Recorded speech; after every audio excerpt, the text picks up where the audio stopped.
গণমাধ্যম কর্মীদের ব্রিফ করবেন শিক্ষা মন্ত্রণালয়ের মাননীয় মন্ত্রী ডাক্তার দীপুমণি এমপি। আমাদের সাথে যুক্ত আছেন শিক্ষা মন্ত্রণালয়ের মাননীয় মন্ত্রী মহোদয়। আমাদের সাথে যুক্ত আছেন মাদ্রাসা ও কারিগরি শিক্ষা বিভাগের সচিব আমিনুল ইসলাম খান, মাধ্যমিক উচ্চ শিক্ষা অধিদপ্তরের মহাপরিচালক সৈয়দ ডক্টর গোলাম ফারুক।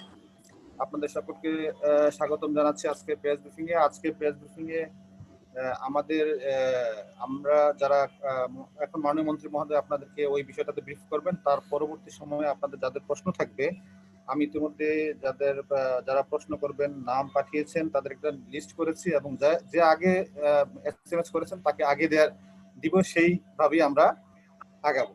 আর টেলিভিশন মিডিয়ার বন্ধুদের উদ্দেশ্যে বলছি, আপনারা চাইলে এটা আপনারা রেকর্ড করতে পারবেন। এখন মাধ্যমিকে পরবর্তী শ্রেণীতে উত্তীর্ণের বিষয়ে আমাদের গণপ্রজাতন্ত্রী বাংলাদেশ সরকারের সিদ্ধান্তের বিষয়ে ব্রিফ করছেন মাননীয় শিক্ষামন্ত্রী ডাক্তার দীপুমণি এমপি। মাননীয় মন্ত্রী মহোদয়। আসসালামু আলাইকুম সাংবাদিক বন্ধুরা, আপনাদের সকলকে শুভেচ্ছা জানাই, সালাম জানাই। আমরা জানি যে আমাদের এই বছরের প্রায় তো শেষ প্রান্তে আমরা আমাদের এইচএসসি পরীক্ষার বিষয়ে আমরা একটি সিদ্ধান্ত আমাদের গত এই প্রেস ব্রিফিং আমরা জানিয়েছিলাম। তো তখনই একটা কথা ছিল যে আমরা আমাদের বার্ষিক পরীক্ষাগুলোর কি করব, এক শ্রেণী থেকে আরেক শ্রেণীতে যাওয়ার সেটি নিয়ে কি করব। তো বলেছিলাম যে সেই ব্যাপারেও আপনাদেরকে ব্রিফ করব। তো আজকে সেই জন্যই আপনাদের আমন্ত্রণ জানানো হয়েছে। আপনারা সবাই উপস্থিত হয়েছেন, আপনাদের প্রতি আমরা শিক্ষা মন্ত্রণালয়ের পক্ষ থেকে ধন্যবাদ এবং কৃতজ্ঞতা জানাই। আপনারা জানেন যে গত মার্চ মাসে শিক্ষা প্রতিষ্ঠানগুলো বন্ধ করে দেওয়ার প্রায় সাথে সাথে আমরা টিভিতে ক্লাস শুরু করি, সংসদ টেলিভিশনে, এবং এরপরে অনলাইন ক্লাসেরও আমরা ব্যবস্থা নিয়েছি। শুধু যে সরকারিভাবে হচ্ছে তাই নয়, বেসরকারিভাবেও বহু শিক্ষা প্রতিষ্ঠান এবং আমাদের সম্মানিত শিক্ষকবৃন্দ তারাও এই নতুন পরিস্থিতির সঙ্গে খাপ খাইয়ে নিয়ে অনলাইন ক্লাস চালু করে দিয়েছেন। শুধু তাই নয়, আমাদের সম্মানিত প্রতিষ্ঠান প্রধানগণ এবং শিক্ষকবৃন্দ অনলাইন ক্লাসগুলোর মান উন্নত করার জন্যও তারা ক্রমাগত প্রচেষ্টা চালিয়ে যাচ্ছেন।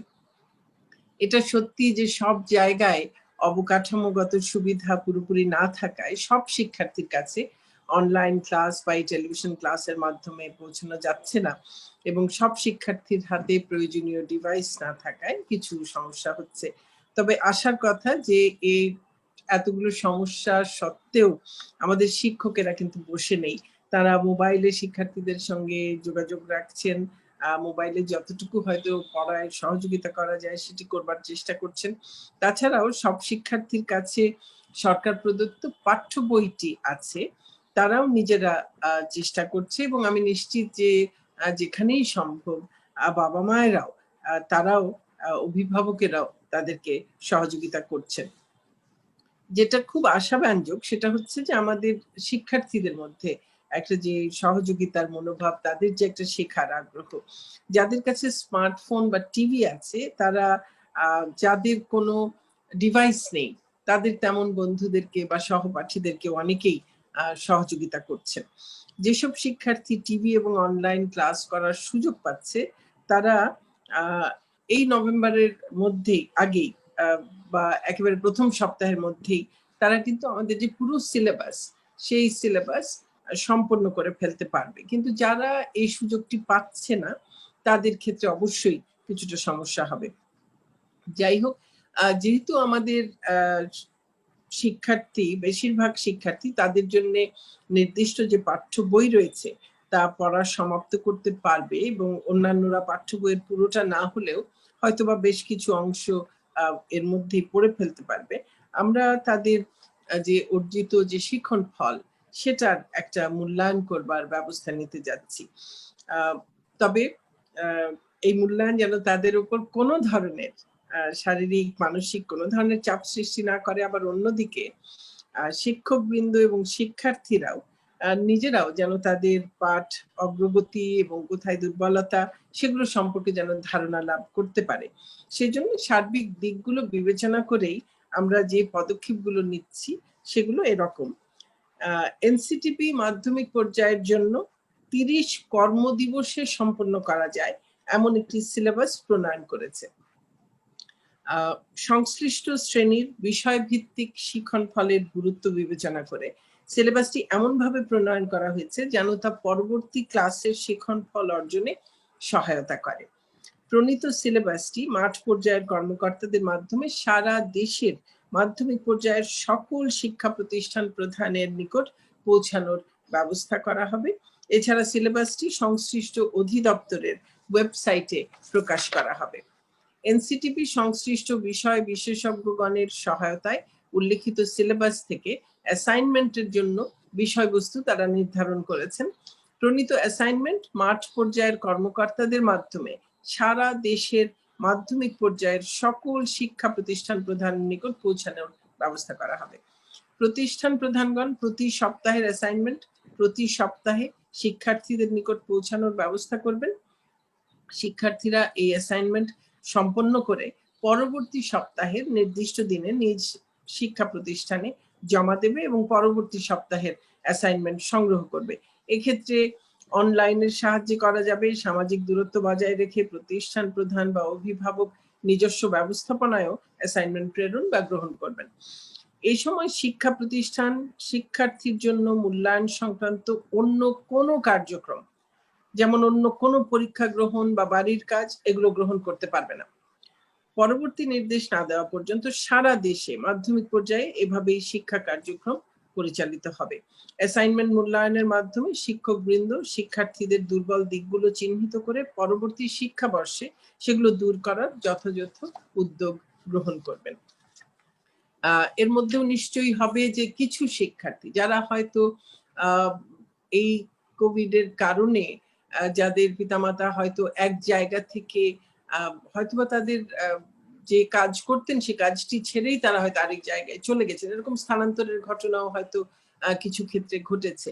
যেখানে এরকম স্থানান্তরের ঘটনা ঘটেছে সেখানে শিক্ষার্থীরা তাদের এবং অভিভাবকদেরকে অনুরোধ করব তারা তাদের নিকটবর্তী যে শিক্ষা প্রতিষ্ঠানগুলো আছে, এক তো ওয়েবসাইটে পাবেন, টেলিভিশনের মাধ্যমে পাবেন, যদি সেগুলোতে তাদের অ্যাক্সেস না থাকে তাহলেও তারা তাদের নিকটবর্তী যে কোনো মাধ্যমিক শিক্ষা প্রতিষ্ঠানে সেখানে প্রতিষ্ঠান প্রধানদের সঙ্গে যোগাযোগ করে তারা এই সিলেবাস এবং এই অ্যাসাইনমেন্ট সেগুলো সংগ্রহ করতে পারবেন এবং অ্যাসাইনমেন্ট সম্পন্ন করে সেই শিক্ষা প্রতিষ্ঠানে তারা দিতে পারবেন।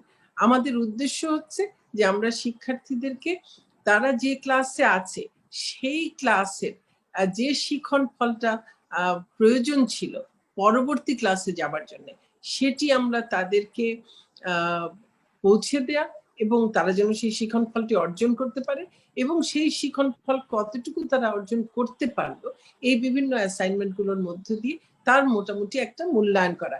এই মূল্যায়নটি কিন্তু তার পরবর্তী ক্লাসে উত্তীর্ণ হওয়ার দিকে কোনো ধরনের প্রভাব ফেলছে না, কিন্তু এই মূল্যায়নটির মাধ্যমে আমরা পরবর্তী বর্ষে তাদেরকে কোন কোন জায়গায় কোথায় তাদের দুর্বলতা আছে সেগুলোকে আমরা কিভাবে পরবর্তী ক্লাসে আমরা অ্যাড্রেস করব, কি করে সেগুলোকে যেই দুর্বলতাগুলো আছে সেগুলো কাটিয়ে ওঠার জন্য সহযোগিতা করতে পারবো, সেই কাজের জন্য এই মূল্যায়নগুলো ব্যবহৃত হবে। তো আমি আপাতত এখানেই এই পর্যায়ে এখানেই কথা শেষ করি। আপনাদের প্রশ্ন থাকলে আপনারা প্রশ্ন করলে পরবর্তী পর্যায়ে আরো যদি কোনো কিছুর প্রয়োজন হয় নিশ্চয়ই আমরা বলবো। ধন্যবাদ। মাননীয় মন্ত্রী মহোদয়, আপনাকে অসংখ্য ধন্যবাদ। এখন এই মুহূর্তে প্রশ্ন করতে চেয়েছেন নুরুজ্জামান মামুন। আজকালের খবর আছেন নুরুজ্জামান মামুন, আপনি কি আজ যুক্ত আছেন? জি আমি আছি। খায়র ভাই আমাকে শোনা যাচ্ছে? হ্যাঁ আপনাকে শোনা যাচ্ছে, প্লিজ। মাননীয় মন্ত্রী, আপনি যে একটি সুন্দর উপস্থাপন করেছেন আমাদের সামনে, আমরা জাতির উদ্দেশ্যে এটিকে আমরাও আমাদের অবস্থান থেকে আমরা প্রকাশ করব। একটি বিষয় জানার রয়েছে যে সমস্ত শিক্ষার্থীরা অলরেডি মাইগ্রেশন করে বিভিন্ন জায়গায় চলে গেছে তার শিক্ষা প্রতিষ্ঠান ছেড়ে, সেক্ষেত্রে তাদের কিভাবে এই মূল্যায়নটা হবে। আরেকটি প্রশ্ন হলো যে ভর্তি মৌসুম, আগামী শিক্ষাবর্ষের ভর্তি মৌসুম কিন্তু চলে এসেছে। সেই ভর্তি আমাদের প্রথম এবং নবম শ্রেণী ছাড়া প্রতিটি ক্লাসে ভর্তি পরীক্ষার মাধ্যমে ভর্তি করা হয়ে থাকে। তাই এবছর কোন পদ্ধতিতে শিক্ষার্থীদের ভর্তি করা হবে এবং এই কার্যক্রম কবে থেকে শুরু করা হবে? ধন্যবাদ মাননীয় মন্ত্রী। আমরা আরো কিছু প্রশ্ন নিয়ে নেব। স্যার, এই মুহূর্তে আমি প্রশ্ন করার জন্য অনুরোধ জানাচ্ছি মুরসালিন জুনায়েদ, চ্যানেল 24।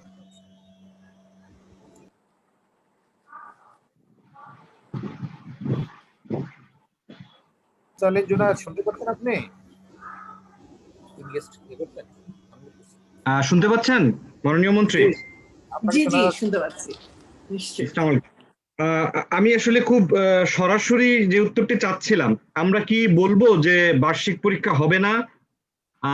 এক, দুই হচ্ছে এক্ষেত্রে অষ্টম শ্রেণীর যে জেএসসি পরীক্ষাটি বাতিল হলো, তাদের আসলে সনদপত্রের ব্যাপারে আপনাদের কোনো সিদ্ধান্ত নেওয়া হয়েছে কিনা? ধন্যবাদ মাননীয় মন্ত্রী। আচ্ছা, আরো প্রশ্ন নেব। আমি প্রশ্ন করার জন্য অনুরোধ জানাচ্ছি আতিকা রহমান, আরটিভি। আতিকা রহমান, আরটিভি, আপনি শুনতে পাচ্ছেন?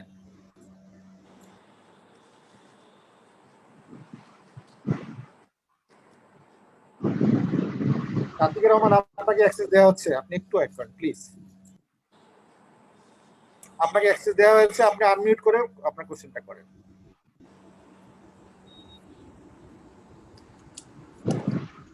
আপনি আনমিউট করেন, আতিকা রহমান, আপনি নিজে আনমিউট করেন।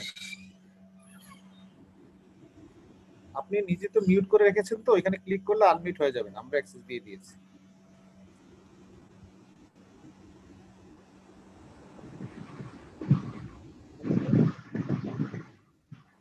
Live beauty article please.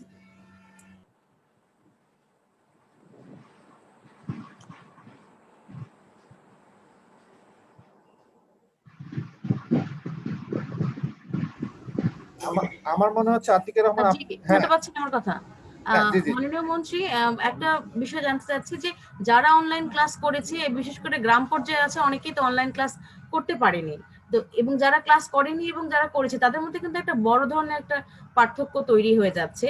অনেকেই বলছে শিক্ষাবর্ষকে এক্সটেনশন করার জন্য, যাতে করে তারা যে ক্লাসের মানে পাঠ্য বইটা ছিল সেটা সম্পর্কে ভালোভাবে তারা অবগত হতে পারে। কারণ শুধুমাত্র তাদেরকে মানে প্রমোশন দিয়ে দিলেই তো তাদের আগের যে ক্লাসের যে পড়াটা ছিল এটার কিন্তু একটা গ্যাপ তারা থেকে যাচ্ছে, বিশেষ করে বিজ্ঞান, গণিত, ইংরেজি এই ধরনের মানে গুরুত্বপূর্ণ সাবজেক্টে। তাদের বিষয়ে কি আপনাদের কোনো চিন্তা ভাবনা হয়েছে কিনা, বা শিক্ষাবর্ষ এক্সটেনশন করার কোনো পরিকল্পনা আছে কিনা? এখন প্রশ্ন করার জন্য আমি জানাচ্ছি মুস্তাক আহমেদ, প্রথম আলো।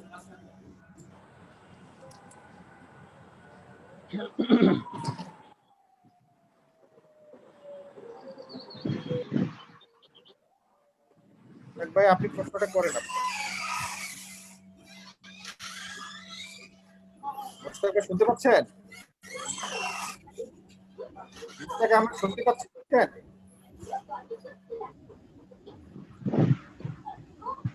আমাকে কি মুস্তাক ভাই শুনতে পাচ্ছেন? আমার মনে হচ্ছে ভাইকে দেখাও যাচ্ছে না, নিহত নেই। মন্ত্রী মহোদয়, আপনি কি এখন এই মুহূর্তে কিছু বলবেন না? আরো কোশ্চেন নিব। মাননীয় মন্ত্রী মহোদয়, জি, আমরা আরো কোশ্চেন নিব। হ্যাঁ, আরো প্রশ্ন নিয়ে নিতে পারি, আর না হলে চাইলে আমি এখনো এগুলোর উত্তর দেবার চেষ্টা করতে পারি।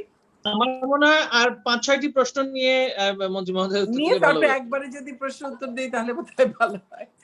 জি, আচ্ছা ঠিক আছে মাননীয় মন্ত্রী মহোদয়। এই মুহূর্তে আমি এনটিভির নোমান সেলিম, আপনাকে আপনার প্রশ্নটি করার জন্য অনুরোধ জানাচ্ছি।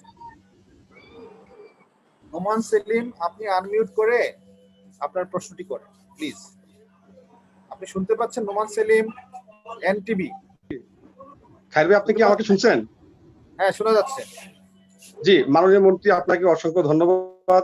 এই করোনাকালীন পরিস্থিতিতে আপনারা শিক্ষা ব্যবস্থাকে এবং শিক্ষার্থীদের জন্য কাজ করছেন, এজন্য শিক্ষার্থীদের পক্ষ থেকে আপনাকে ধন্যবাদ। আমার প্রশ্ন হলো যে এই মুহূর্তে আপনারা যে পদক্ষেপটা নিয়েছেন 30 দিনের একটা সংক্ষিপ্ত সিলেবাস করে, এখন সামনে যে পরীক্ষা মূল্যায়নটা কি হবে এবং পরীক্ষাটা আদৌ হবে কিনা এটি আপনার কাছে জানতে চাচ্ছি। ধন্যবাদ মাননীয় মন্ত্রী। Thank you Noman Selim. এই মুহূর্তে আমি মোস্তফা মল্লিক চ্যানেল আই মোস্তফা মল্লিক আপনাকে অ্যাক্সেস দেওয়া হচ্ছে, আপনি প্লিজ আনমিউট করে আপনার প্রশ্নটি করুন।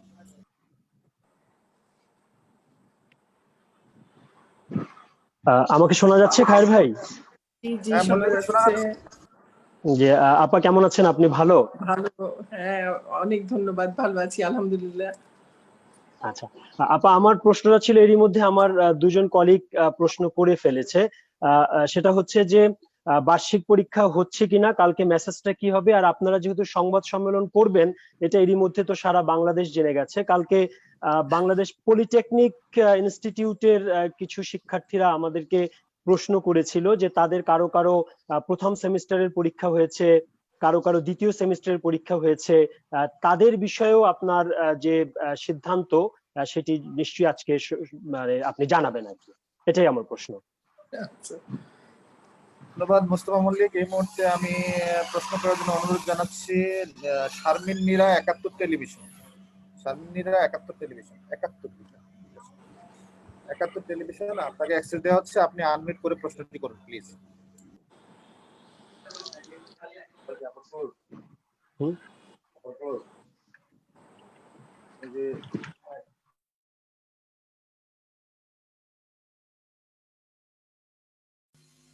শারমিন নীরা, আপনি আনমিউট করুন প্লিজ। আপনার ওইখানে আনমিউট করে তারপর আপনার কোশ্চেনটি করতে পারেন। আপনার ওইখানে আনমিউট করা আছে তো, মিউট করা আছে তো, আপনি নিজে ক্লিক করে আনমিউট করুন, তারপর আপনার কোশ্চেনটি করুন। হ্যাঁ, আপনার কথা শোনা যাচ্ছে না, প্লিজ।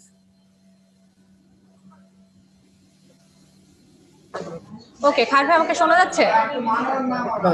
বলেন। মাননীয় মন্ত্রী, আপনি আবার আমাদের সামনে এসেছেন আরো কিছু গুরুত্বপূর্ণ বিষয় নিয়ে, ধন্যবাদ আপনাকে। মোটামুটি কিছু প্রশ্ন আমাদের সহকর্মীরা এরই মধ্যে করেই ফেলেছে, কিন্তু আরেকটি বিষয় জানতে চাই যে যদি রুটিন ঠিক থাকে এবং গেল কয়েক বছরের ধারাবাহিকতায় যেটা দেখছি যে 1 ফেব্রুয়ারি আসলে এসএসসি পরীক্ষা হয়, সুতরাং মাধ্যমিক পর্যায়ের শিক্ষার্থীরা তো 10ম শ্রেণীরও, তাদের টেস্ট পরীক্ষার বিষয়ে কি ভাবছেন? আমাদের কাছে অনেক ফোন আসছে, তো তাদের টেস্ট পরীক্ষাটা আসলে কিভাবে হবে, কি ধরনের পরিকল্পনা থাকবে সেই বিষয়টা একটু জানতে চাই। ধন্যবাদ।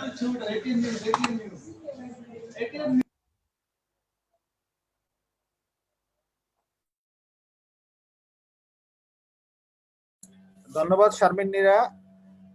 এই মুহূর্তে প্রশ্ন করার জন্য অনুরোধ জানাচ্ছি নূরে আলম, পিন্টু, ইন্ডিপেন্ডেন্ট টেলিভিশন। আপনি আনমিউট করে আপনার প্রশ্ন করুন। মাননীয় শিক্ষামন্ত্রী, আসসালামু আলাইকুম। আপনি নিশ্চয়ই ভালো আছেন।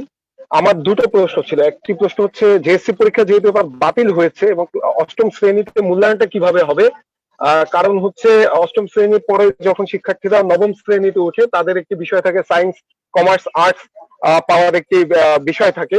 তো এইটি আসলে কিভাবে শিক্ষা প্রতিষ্ঠানগুলো নির্ধারণ করবে?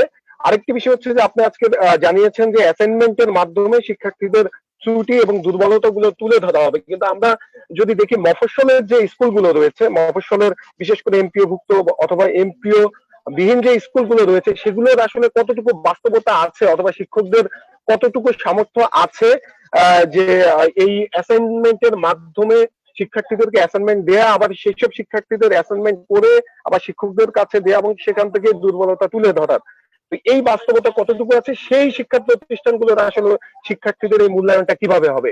ধন্যবাদ মাননীয় শিক্ষামন্ত্রী। ধন্যবাদ নুরে আলম। কিন্তু এই মুহূর্তে প্রশ্ন করার জন্য অনুরোধ জানাচ্ছি S M Abbas. S M Abbas, আপনি কি শুনতে পাচ্ছেন? আপনার যদি কোনো কোশ্চেন থাকে, হয়তোবা আপনার অনেকে প্রশ্ন করে ফেলেছে, হয়তোবা আপনি যে প্রশ্ন করতে চেয়েছেন সেটা হয়তো করা হয়ে গেছে, আর যদি আপনার নতুন কোশ্চেন থাকে আপনি প্রশ্নটি করতে পারেন।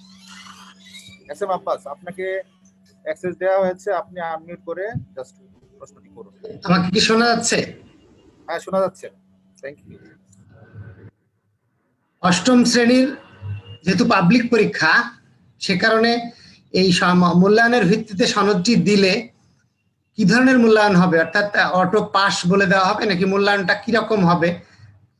শিক্ষকরা নিজেরা সেই মূল্যায়নটি শ্রেণীকক্ষে মানে নিজ নিজ শিক্ষা প্রতিষ্ঠানে করবে কিনা, এটি একটি বিষয়। আর একটি বিষয় হচ্ছে যে শিক্ষা প্রতিষ্ঠানগুলো, মফস্বলের শিক্ষা প্রতিষ্ঠানগুলোর ক্যাপাসিটি নাই যে আপনারা 30 দিনের মধ্যে বলছেন যে 30 দিনের মধ্যে একটা মানে পাঠ পরিকল্পনা করা হয়েছে, এই পাঠ পরিকল্পনা বাস্তবায়ন সেটি যদি অনলাইনে হয় তাহলে মফস্বলের শিক্ষার্থীরা অনেকেই এটি গ্রহণ করতে পারবে না। আর শিক্ষা প্রতিষ্ঠান খোলার মতো অবস্থা বোধহয় নেই।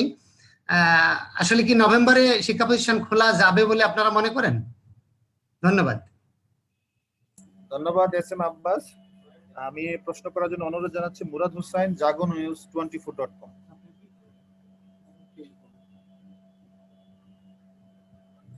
প্লিজ আপনারা নিজেরা স্ক্রিন শেয়ার দিবেন না প্লিজ। যে মুরাদ হুসাইন, আপনি শুনতে পাচ্ছেন? আপনি আনমিউট করে আপনার প্রশ্নটি করুন প্লিজ। মুরাদ হুসাইন, আপনি আনমিউট করেন। জি, আসসালামু আলাইকুম। শোনা যাচ্ছে আমাকে? হ্যাঁ, শোনা যাচ্ছে। আচ্ছা, সবাইকে ধন্যবাদ। মন্ত্রী মহোদয়, আসসালামু আলাইকুম। মন্ত্রী মহোদয়, একটা জটিল বিষয় জানতে পারলাম যে মানে এই যে মাধ্যমিক পর্যায়ে শিক্ষার্থীদেরকে অ্যাসাইনমেন্টের মাধ্যমে মাসিক 4টা অ্যাসাইনমেন্ট করে পরবর্তী ক্লাসে আসলে উন্নীত করা হবে। তো এটা আমাদের কাছে খুব জটিল মনে হচ্ছে। আসলে মানে এই মফস্বল পর্যায়ের শিক্ষক বা শিক্ষার্থীরা এটা কতটুকু বুঝবে বা কতটুকু এটা ওভারকাম করতে পারবে আর কি, এটা নিয়ে একটা বড় প্রশ্ন তৈরি হচ্ছে। পাশাপাশি আমি একটা বিষয় জানতে চাচ্ছিলাম যে এই যে অ্যাসাইনমেন্ট করবে, এটা মূল্যায়ন করবে কিভাবে এবং এটা কতদিনের মধ্যে তারা মূল্যায়ন ফলটা পাবে, এটা যদি একটু বলেন। এটা আমার প্রশ্ন ছিল। ধন্যবাদ। ধন্যবাদ মুরাদ হুসাইন। এই মুহূর্তে কোশ্চেন করবেন হচ্ছে এরশাদ কমল, নিউ এজ। এরশাদ কমল, আপনি শুনতে পাচ্ছেন? আপনি যদি শুনতে পান আপনি আনমিউট করে আপনার প্রশ্নটি করুন প্লিজ।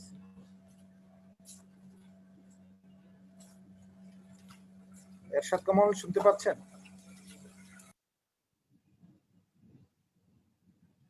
এরশাদ কমল, আপনি আনমিউট করে। জি, আসসালামু আলাইকুম। আমাকে শুনতে পাচ্ছেন? হ্যাঁ, শোনা যাচ্ছে প্লিজ। জি, আসসালামু আলাইকুম। মাননীয় মন্ত্রী, আমার একটা প্রশ্ন সেটা হচ্ছে জেএসসি এবং এসএসসি, জেএসসি এবং এইচএসসি পরীক্ষার রেজাল্টের উপর ভিত্তি করে সাধারণত স্কলারশিপ দেওয়া হয়। তো এবার যেহেতু দুটো পরীক্ষাই বাতিল হচ্ছে, তো স্কলারশিপ কিভাবে অ্যাওয়ার্ড করা হবে এই বিষয়ে কোনো চিন্তা ভাবনা করছেন কিনা? ধন্যবাদ। ধন্যবাদ এরশাদ কমল। এই মুহূর্তে প্রশ্ন করবেন অভিজিৎ, ভোরের কাগজ। অভিজিৎ, আপনি আনমিউট করে আপনার প্রশ্নটি করবেন প্লিজ। জি, আপনি শোনা যাচ্ছে খায়ের ভাই? হ্যাঁ, শোনা যাচ্ছে। জি, আপা কালকে থেকে দুর্গাপূজা শুরু। আপনি সহ আপনাদের সবাইকে শারদীয় শুভেচ্ছা। আমার তিনটি প্রশ্ন। একটা হচ্ছে 30 দিনের সিলেবাসের কথা আপনি বলছেন। আপনাদের যে 3টা কর্ম পরিকল্পনা ছিল, 90 দিন, 50 দিন এবং 30 দিন। 30 দিনে কতটুকু পড়তে হবে এটা যদি একটু বলেন। আর যদি না বলেন যে অনলাইনে থাকবে, অনলাইনে কবে থেকে এটা পাওয়া যাবে।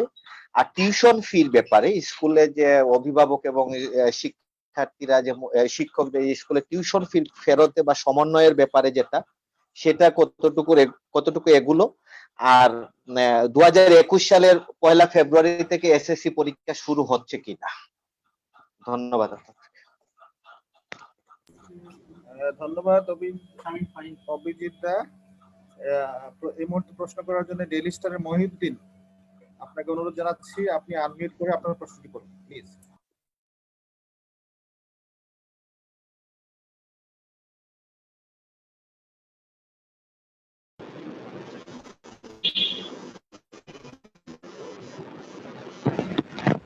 হ্যালো, আপনি শুনতে পাচ্ছেন? আচ্ছা, আসসালামু আলাইকুম সবাইকে। মাননীয় মন্ত্রী, আমি একটা বিষয় জানতে চাচ্ছিলাম, সেটা হচ্ছে যে অ্যাসাইনমেন্ট বেসড যেই মূল্যায়নের কথা আপনি বলছেন, সেটা দিয়ে কি প্রমোশনটাও হবে কিনা, এটা একটা বিষয় একটু ক্লিয়ার করার জন্য। আর আরেকটা বিষয় আমি জানতে চাচ্ছিলাম যে এই যে 7-8 মাস শিক্ষার্থীদের পড়াশোনা না করার কারণে, এবং যদিও ইন্টারিম ব্যবস্থাপনা হিসেবে আপনি এডুকেশন ছিল, অনলাইন এডুকেশন ছিল, বাট সেটা 20 মিনিটের ক্লাস ছিল, অথবা অনলাইন ক্লাসগুলো এরকম ছোট করে আনা ছিল। সো একটা বড় ধরনের লার্নিং গ্যাপ তৈরি হয়ে গেছে। তো নেক্সট ক্লাসে যখন এই শিক্ষার্থীরা যাবে তাদের এই লার্নিং গ্যাপ আপনারা কিভাবে পূরণ করবেন, কোনো অতিরিক্ত পরিকল্পনা আপনাদের আছে কিনা? আর সেকেন্ড হচ্ছে, আপনি সবসময় বলছেন, গত কয়েকটা প্রোগ্রামে আমি খেয়াল করেছি, অনলাইন এডুকেশন এবং ইন পার্সন ক্লাসেসের একটা ব্লেন্ডিং হবে। তো সেই ব্লেন্ডিংটা কবে থেকে শুরু হবে এবং সেটা কি এই নতুন শিক্ষার্থী মানে এই আগামী বছরের শিক্ষার্থীরাও সেটা পাবে কিনা? ধন্যবাদ আপনাদের সকলকে। ধন্যবাদ মহিউদ্দিন ভাই। এই মাননীয় মন্ত্রী মহোদয়, আমাদের হাতে যারা প্রশ্ন করতে চেয়েছিলেন প্রত্যেকে আমি সুযোগ দিতে পেরেছি। এই মুহূর্তে আর কোনো প্রশ্ন করার জন্য আর কেউ বলছেন না। আপনি মাননীয় মন্ত্রী মহোদয়, আপনি কথা বলতে পারেন।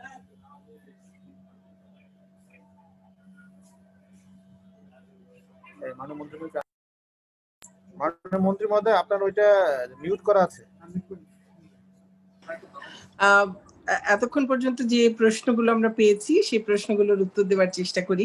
আমার বেশ কিছু প্রশ্ন শুনেই মনে হয়েছে যে আমি প্রথমে যা বলেছি সেটা বোধহয় হয় আমি খুব স্পষ্ট করতে পারিনি, আর তা না হলে যারা প্রশ্ন করেছেন তারা হয়তো সেই সময় ঠিক হয়তো খুব মনোযোগ দিয়ে শুনছিলেন না।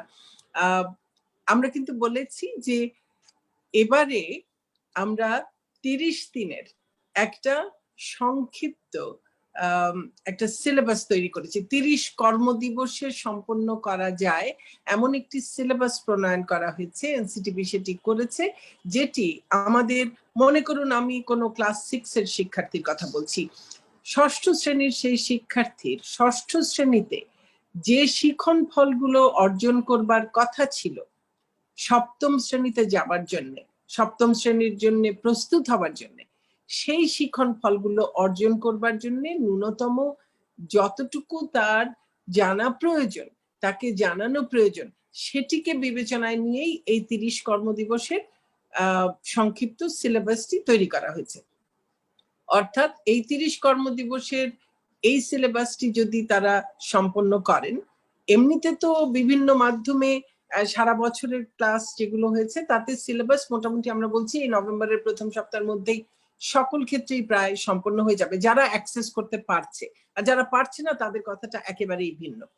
তো যারা অ্যাক্সেস করতে পারছে, টেলিভিশন এবং অনলাইন এবং অন্যান্য শিক্ষকরা যেসব মাধ্যম ব্যবহার করছেন, তাতে তারা নভেম্বরের মধ্যেই, নভেম্বর প্রথম সপ্তাহের আগেই তারা পুরো সিলেবাস প্রায় কমপ্লিট করছেন। আর এই 30 কর্ম দিবসের মধ্যে সংক্ষিপ্ত যে সিলেবাসটি সেটি হচ্ছে সবার জন্যই। তারা এটি করলে, এটি আমরা অতিরিক্ত একটি ব্যবস্থা নিয়েছি, এটি করতে পারলে তাহলে এই যে শিক্ষার্থী ষষ্ঠ শ্রেণীতে ধরুন আছে, সেই শিক্ষার্থী ষষ্ঠ শ্রেণীর তার যা শিখন ফল অর্জন করবার সেটুকু সবটুকুই সে মোটামুটি অর্জন করতে পারবে। এটি আমরা এমন ভাবে ডিজাইন করেছি এবং আশা করছি তারা যারা অ্যাক্সেস করতে পারবে তারা এই শিখন ফল অর্জন করতে পারবে। এই 30 কর্মদিবসের যে আমরা সিলেবাসটি করেছি তার উপরেই আমরা প্রত্যেক সপ্তাহের জন্য একটা করে অ্যাসাইনমেন্টও ডিজাইন করা হয়েছে। এটা এমন নয় যে কেউ কেউ প্রশ্ন করেছেন পরে আছে যে মফস্বলের শিক্ষকেরা বা সকল শিক্ষকেরই এই ক্যাপাসিটি আছে কিনা, এই সক্ষমতা আছে কিনা, দক্ষতা আছে কিনা যে একটা অ্যাসাইনমেন্ট তৈরি করে দেয় এবং অ্যাসাইনমেন্ট তারা করলে সেই অ্যাসাইনমেন্টের আবার সঠিক মূল্যায়ন করা। অ্যাসাইনমেন্টটি কি হবে এবং অ্যাসাইনমেন্টের মূল্যায়নও কিভাবে হবে সেগুলোও কিন্তু আমাদের এই আমরাই ডিজাইন করে দিচ্ছি সেগুলোকেও। আমার কথা কি মাঝখানে শোনা গেছে না হারিয়ে গেছিল? খায়ের সাহেব শোনা যাচ্ছে আমার কথা? শোনা গিয়েছে মন্ত্রী মহোদয়, শোনা গিয়েছে। আচ্ছা, তো আমরা কাজেই কোনো এখানে শিক্ষকদের সক্ষমতা আছে কি নেই, দক্ষতা আছে কি নেই সেটা আসলে খুব বেশি এখানে কোনো তফাৎ করবে বলে আমরা মনে করছি না। আচ্ছা, আপনাদের এই প্রশ্নগুলো, আর আরেকটি প্রশ্ন একেবারে সরাসরি অনেকে যেটি জিজ্ঞেস করেছেন, আমি কিন্তু বলেছি যে আমরা কোনো পরীক্ষা নয়, হ্যাঁ, এবারের যে পরিস্থিতি সেই পরিস্থিতিতে কোনো পরীক্ষা নয়, আমরা এই মূল্যায়নটা যে করছি এই মূল্যায়নটাও যেন কোনো ধরনের চাপ সৃষ্টি না করে। কারণ এই প্যান্ডেমিকের মধ্যে এমনিতেই নানান ধরনের একটা চাপ তো আছেই। তো আমরা চাই না যে এই মূল্যায়ন দিয়ে আবার কোনো রকমের অতিরিক্ত চাপ হোক। কিন্তু এই মূল্যায়নগুলো শুধুমাত্র আমাদের বোঝার জন্য যে শিক্ষার্থীরা তাদের কোথায় কোথায় দুর্বলতা আছে, তাহলে আমরা আমাদের পরবর্তী শিক্ষাবর্ষে তাদের সেই দুর্বলতাগুলোকে কাটিয়ে উঠবার জন্য তাদেরকে আর কিভাবে আমরা সহযোগিতা করতে পারবো, আর কোথায় কোথায় রেমেডিয়াল ক্লাসেস করাতে পারবো, অতিরিক্ত ক্লাস করানো দরকার হবে, কিংবা বিশেষভাবে আমরা সেখানেও কোনো স্পেশাল ক্লাসের কোনো ব্যবস্থা করে তাদের জন্য এগুলো বোঝাবার চেষ্টা করব, সেই ব্যবস্থা আমরা নেব। এটি পুরোপুরি আমাদের বোঝার জন্য যে তারা এখন কি অবস্থাটায় আছে। কাজেই আপনারা যারা প্রশ্ন করেছেন যে বার্ষিক পরীক্ষা হচ্ছে কি হচ্ছে না, বার্ষিক পরীক্ষা হচ্ছে না, এটি হচ্ছে উত্তর। এবার কোনো বার্ষিক পরীক্ষা হচ্ছে না। আমরা এই 30 কর্মদিবসের এই সিলেবাসটি, সংক্ষিপ্ত সিলেবাসটি আমরা আবার করব। এটি অনেকটা যারা ইতোমধ্যে করেছেন তাদের জন্য একটা রিভিশন মতো হবে পুরো তাদের সিলেবাসের, এবং আর যারা করতে পারেননি তারাও যদি এই সময়ের শিক্ষকরা, আমরা বলবো যে কিভাবে শিক্ষকরা যাদের অ্যাক্সেস নেই তাদেরকেও কিভাবে এর মধ্যে নিয়ে আসতে পারে, সেটির আমরা সর্বোচ্চ আমরা প্রচেষ্টা এবার চালাবো। প্রথম থেকে যদি প্রশ্নগুলো ধরি, স্থানান্তরিত শিক্ষার্থীদের কি হবে, এটিও আমি গোড়াতে বলেছি যে বেশ কিছু শিক্ষার্থী হয়তো স্থানান্তরিত হয়ে গেছেন, বাবা মা ঢাকা শহরে বা বড় কোনো শহরে হয়তো চাকরি করতেন, প্যান্ডেমিকের কারণে হয়তো বা চাকরি হারিয়েছেন বা চাকরি বদল করেছেন, ভিন্ন কোথাও চলে গেছেন। সেই শিক্ষার্থী তার নিজের শিক্ষা প্রতিষ্ঠানে কি করে যাবে? নিজের শিক্ষা প্রতিষ্ঠানে যেহেতু পুরোটাই এখন অনলাইনে বা টেলিভিশনের মাধ্যমে, তো সেখানে যদি অনলাইন অ্যাক্সেস থাকে তাহলে তো সে বাংলাদেশের যেখানেই থাকুক সে তার নিজের শিক্ষা প্রতিষ্ঠানের সঙ্গেই যুক্ত থাকতে পারছে। যদি সেই সুযোগটি না থাকে, যাদের সেই সুযোগটি নেই, তারা তাদের নিকটবর্তী যে কোনো মাধ্যমিক শিক্ষা প্রতিষ্ঠান সেখানে সেখান থেকে অ্যাসাইনমেন্ট নিতে পারবে, সেখানে অ্যাসাইনমেন্ট জমা দিতে পারবে।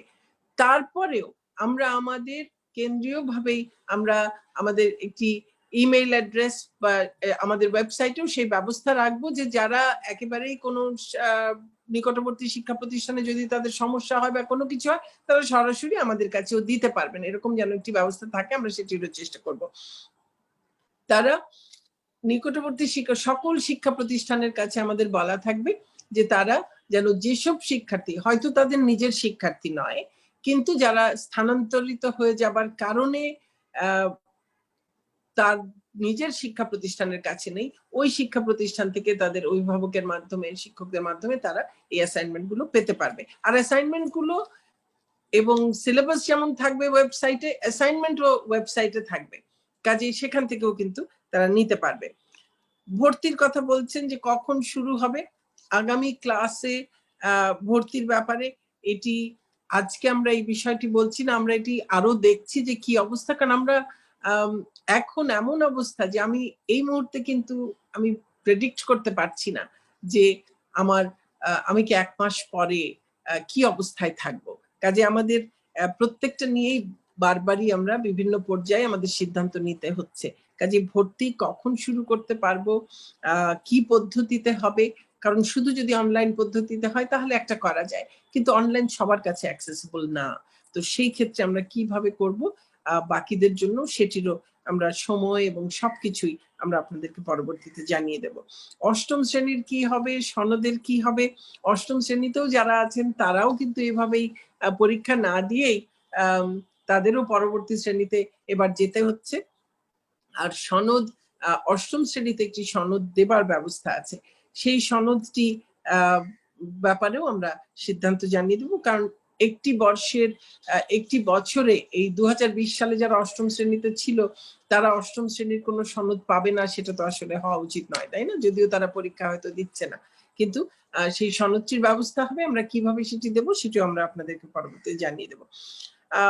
প্রশ্ন করেছেন যে যারা ক্লাস করতে পারেনি, হ্যাঁ, যারা ক্লাস করতে পারেনি একেবারেই কোনোভাবে, তাদের সঙ্গে নিশ্চয়ই যারা করতে পেরেছে তাদের একটা পার্থক্য তো অবশ্যই হয়ে গেছে। কাজে শিক্ষাবর্ষ আমরা বৃদ্ধি করব কিনা, এই মুহূর্ত পর্যন্ত আমরা শিক্ষাবর্ষ, আমাদের এটিও চিন্তায় ছিল, আমি এর আগেও বহুবার আপনাদের সঙ্গে যখন আলাপ আলোচনা করেছি, আমি আমাদের মাননীয় উপমন্ত্রী মহোদয়, আমাদের সচিবগণ, আমাদের ডিজিরা, যখনই আমরা আলাপ আলোচনা করেছি, আমরা কিন্তু বলেছি যে আমরা অনেকগুলো জিনিসই বিবেচনায় রাখছি, সব ধরনের অপশনই বিবেচনায় রাখছি, তার মধ্যে শিক্ষাবর্ষ প্রয়োজন কিনা, আমাদের যদি প্রয়োজন হয় এটিকে বাড়িয়ে নেবার কয়েক মাস, আমরা সেটির জন্যও আমরা চিন্তা ভাবনায় রাখছি। কিন্তু এখন পর্যন্ত আমরা যে অবস্থায় আছি তাতে এখনো শিক্ষাবর্ষটাকে আর বাড়াবার কথা এখনো এই সিদ্ধান্তটি আমরা নিইনি। আমরা এবার এই যেই পদ্ধতিতে আমরা যাচ্ছি এই পদ্ধতিতেই যাব, কাজে জানুয়ারি থেকে নতুন ক্লাসে তারা যাবে এটি এখন পর্যন্ত ধরে নিয়েই আমরা এগোচ্ছি।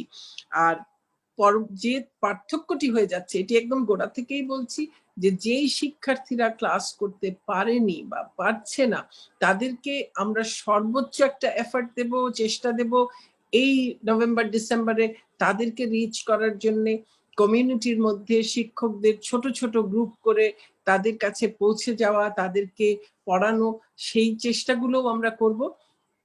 তারপরেও যদি তাদের সঙ্গে পার্থক্য থেকে যায় সেই পার্থক্যটি, এবং শুধু যারা ক্লাস করেনি তারা নয়, যারা ক্লাস করেছে তাদের মধ্যেও তো অনেকে হয়তো কিছুটা দুর্বল থাকবে, কিছুটা পিছিয়ে থাকবে, তো তাদেরকেও তো আমাদের পরবর্তী ক্লাসে এগিয়ে নেবার জন্য আমাদের রেমেডিয়াল ক্লাসেসের আরো বেশি করতে হবে। এবং আমরা কিন্তু এইগুলোর, এই রেমেডিয়াল ক্লাসগুলো কেমন করে হবে, কি হবে, কিভাবে হবে, তারও আমরা পরিকল্পনা করছি।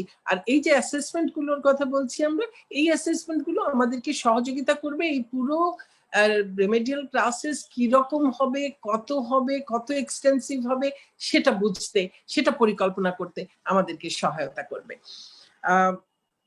আপনারা বলেছেন যে আবার ওই একই প্রশ্ন হয়েছে যে পরীক্ষা হবে কিনা, মূল্যায়ন কিভাবে হবে। তো এবার তো বললাম পরীক্ষা হচ্ছে না, আর মূল্যায়ন যেহেতু পরীক্ষা হচ্ছে না সেই মূল্যায়ন হচ্ছে না, কিন্তু যে মূল্যায়ন হচ্ছে সে মূল্যায়নটি হলো যে তাদের কোথায় কোথায় দুর্বলতা আছে সেটি বুঝে আমরা পরবর্তী ক্লাসে তাদেরকে এগিয়ে নেবার জন্য আমাদের কি করণীয় সেটির জন্য মূলত এই মূল্যায়নটি। পলিটেকনিক ইনস্টিটিউটের কথা বলেছেন মোস্তফা মল্লিক সাহেব।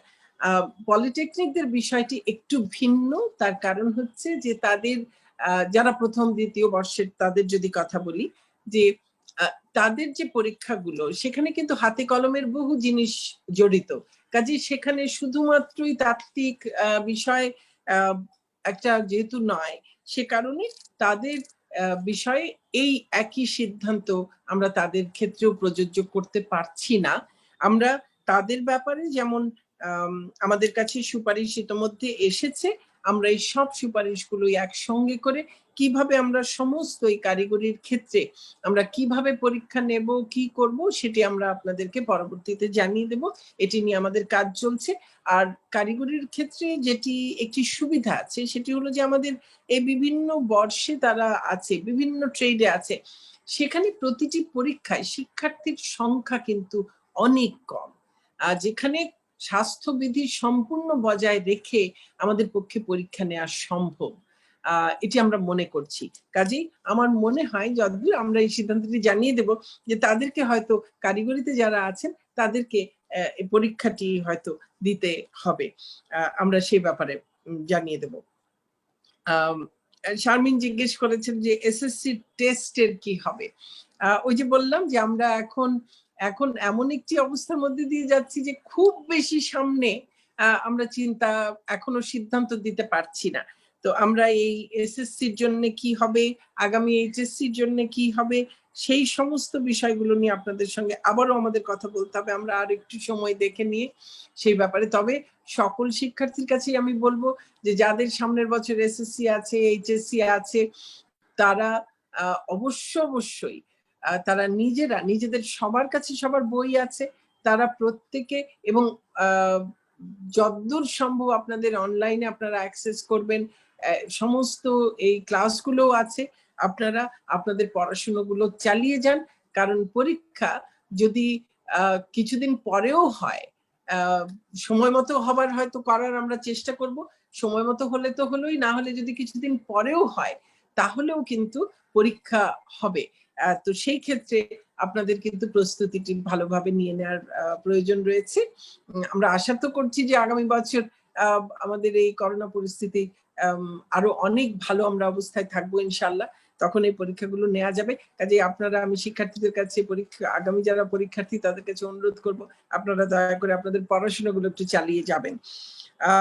অষ্টম শ্রেণীর থেকে প্রশ্নটা এসছে যে অষ্টম শ্রেণীর পরে তো সায়েন্স, আর্টস, কমার্স এইভাবে ভাগ হতো, তাহলে সেটা নির্ধারণ হবে কি করে?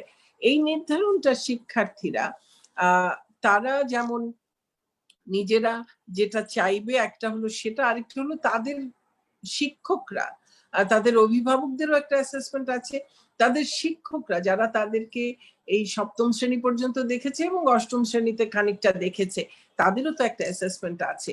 সব মিলিয়ে কিন্তু তারা যেই বিভাগে যেতে চাইবেন সেই বিভাগে সেখানে তাদেরকে দেওয়ার একটা ব্যবস্থা করা হবে।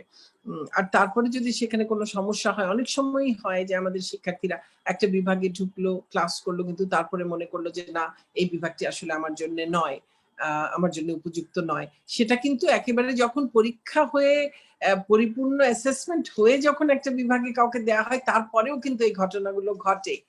কাজে এই একেবারে খুব অস্বাভাবিক পরিস্থিতিতে সেরকম ঘটনা যদি ঘটে, তাহলে তাতে আসলে সেটি নিয়ে খুব বেশি দুশ্চিন্তাগ্রস্ত হবার আমার মনে হয় যে না হয় ভালো। আমরা আমাদের সর্বোচ্চ প্রচেষ্টা চালাবো যেন আমাদের শিক্ষার্থীরা তাদের পড়াশোনা যদ্দূর সম্ভব এই পরিস্থিতিতেও ভালোভাবে চালিয়ে নিতে পারে। অ্যাসাইনমেন্ট দেয়া, মূল্যায়নের সক্ষমতা এই শিক্ষকদের, সেটি নিয়ে প্রশ্ন করেছেন, আমি উত্তর ইতিমধ্যে দিয়ে দিয়েছি। আবারও প্রশ্ন করেছেন আব্বাস সাহেব, মূল্যায়ন কিভাবে হবে এবং অটো পাস কিনা। আমি তো গোড়াতেই বলেছি এবং আবারও সেটি ব্যাখ্যা দিয়েছি যে হ্যাঁ, এবার পরীক্ষা ছাড়াই সবাই পরবর্তী ক্লাসে যাচ্ছে, কিন্তু আমি প্রত্যেক শিক্ষার্থীকে বলবো, অভিভাবকদের বলবো, শিক্ষকদেরকে বলবো, আমার পরীক্ষা দিয়ে পরবর্তী ক্লাসে যেতে হচ্ছে না এটি সত্য, কিন্তু আমি যেন যদ্দূর সম্ভব আমার সুযোগ আছে, আমার শিখন ফল যা আমার অর্জন করবার কথা ছিল তা অর্জন করবার সেই সুযোগটি যেন প্রত্যেকটি শিক্ষার্থী যেন গ্রহণ করে, সেটি নিশ্চিত করবার জন্য সকল সম্মানিত অভিভাবক এবং সম্মানিত শিক্ষকের প্রতি এবং আমার একদম প্রাণপ্রিয় আমার শিক্ষার্থীদের প্রতি আমি বিশেষভাবে আবেদন জানাবো যে এই যত আমরা এই যে আগের যা ক্লাস করাচ্ছি তার সঙ্গে এই 30 কর্মদিবসের যেটি করাচ্ছি, এটি যেন সকলেই করবার একটু চেষ্টা করেন। যাদের অ্যাক্সেস আছে টেলিভিশন বা অনলাইনে তারা তো অবশ্যই করবেন, যাদের সরাসরি অ্যাক্সেস নেই তারাও তাদের সহপাঠী, বন্ধু, প্রতিবেশী, আত্মীয় যাদের মাধ্যমে সম্ভব করার চেষ্টা করবেন। আর শিক্ষকেরাও একেবারেই যাদের কাছে আমরা পৌঁছতে পারছি না তাদের কাছেও গ্রুপ করে, ছোট ছোট গ্রুপ করে কমিউনিটির মধ্যেই তাদেরকে এই বিষয়গুলো পড়িয়ে দেবার একটু চেষ্টা করবেন। তারপরেও কেউ হয়তো বাদ থেকে যেতে পারে, আর সেটি আমরা এই যে এই মূল্যায়ন পদ্ধতি তার মধ্যে দিয়ে আমরা সেটিও জানতে পারবো যে কাদের কাছে আমরা একেবারেই পৌঁছতে পারলাম না এবং কেন পারলাম না। তাহলে আমরা পরবর্তীতে তাদের কাছে কি করে আমরা আমাদের শিক্ষা ব্যবস্থাকে তাদের কাছে পৌঁছে দেবার আমরা কি করে ব্যবস্থা করতে পারি সেটি নিয়েও আমাদের পক্ষে আরো বেশি সুনির্দিষ্ট পরিকল্পনা গ্রহণ করা সহজ হবে। কাজে এই মূল্যায়নগুলো যেটির কথা বলছি এগুলো অনেক কারণেই আমরা করবার চেষ্টা করছি।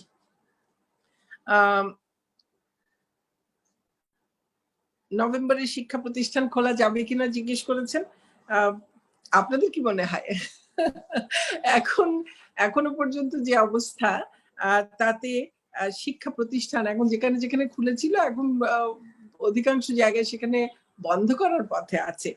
তো আমরা এই মুহূর্তে আর যেহেতু একটা শীতকাল নিয়ে এক ধরনের একটা দুশ্চিন্তা আছে সব জায়গায়, বিশেষজ্ঞ মহলও বলছেন, সে কারণে আমরা আমাদের যে এই বিষয়ক এই কোভিড বিষয়ক যে জাতীয় পরামর্শক কমিটি রয়েছে আমরা তাদের সঙ্গেও আলাপ আলোচনা করব এবং তার মাধ্যমে আমরা যখন মনে করব যে আমাদের শিক্ষার্থী, শিক্ষক, অভিভাবক তাদের স্বাস্থ্য ঝুঁকি নেই বা খুবই সামান্য হয়তো বা মানে যেটিকে যেই রিস্কটুকু নেওয়া সম্ভব সেরকম একটা অবস্থায় যদি যায় তখন আমরা খুলতে পারবো। সেটি কবে হবে সেটি আসলে আমাদের কারোর পক্ষে এই মুহূর্তে বলা সম্ভব নয়।